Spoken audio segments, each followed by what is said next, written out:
ఇక చూడురే, అనారోగ్యంతో ఉన్న భర్తను జగిత్యాల శ్మశానంలో ఇచ్చిపెట్టి వచ్చిందంట పెళ్ళం.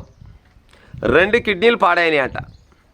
ఈయన గతంలో దుబాయ్కి పోయి వచ్చిందంట. దుబాయ్లో ఉన్నప్పుడే కిడ్నీలు ఖరాబ్ అయినాయి అని చెప్పగానే ఆ నుంచి చిన్నగా ఖర్చు పెట్టుకొని తీసుకొని వచ్చిరంట. ఈడ ఇల్లు కూడా దిక్కులేదు వీళ్ళకు. వీళ్ళు ఇల్లు అద్దెకుంటారు, కిరాయికి ఉంటారట. ఆ కిరాయి ఓనర్ చెప్పిండట, అయ్యా అమ్మ ఇక నువ్వు ఇల్లు కిరాయి కట్టే కాలం లేదు, నీ భర్త ఆరోగ్యం బాగలేదు, కర్మజాలాడు కాలం చేసినట్టే మళ్ళీ నైట్నే వేస్తావు, లాభం లేదు, నువ్వు ఇంట్లోకి వెళ్ళి ఇల్లు కాల్ చేయమని చెప్పిండట.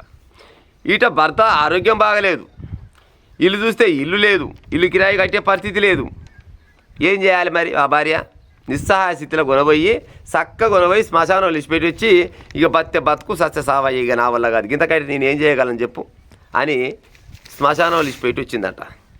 ఇక లీడర్లు చెప్తుంటారు, సిగ్గుతప్పిన లీడర్లు కొంతమంది, ఎలిగిపోతుంది భారతదేశం, ఎలిగిపోతుంది తెలంగాణ రాష్ట్రం, ఎలిగిపోతుంది ఆంధ్రప్రదేశ్ రాష్ట్రం అని చెప్తుంటారు.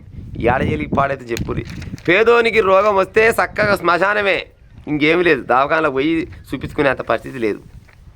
ఉన్న అదుల్లా కిడ్నీలు పాడైతే కనీసం ఆ గవర్నమెంట్ దవాఖానాలు వేసుకొని వస్తే ఆ బతికేని రోజులు బతుక తర్వాత సస్తనాన్ని పిల్లలని తీసుకొస్తే చక్కగా కొనిపోయి ఆ కష్టాల గడ్డలు వేస్తే అది అయిపోనేమో. కానీ ఇటు ఇల్లు లేదా, పైసలు లేకపోయే, పానం బాగలేకపోయే, ఏం చేయమన్నావో ఆడి మనిషిని చెప్పురిగా కొనబోయి అంట శ్మశానంలో ఇచ్చి పెట్టి వచ్చిందట.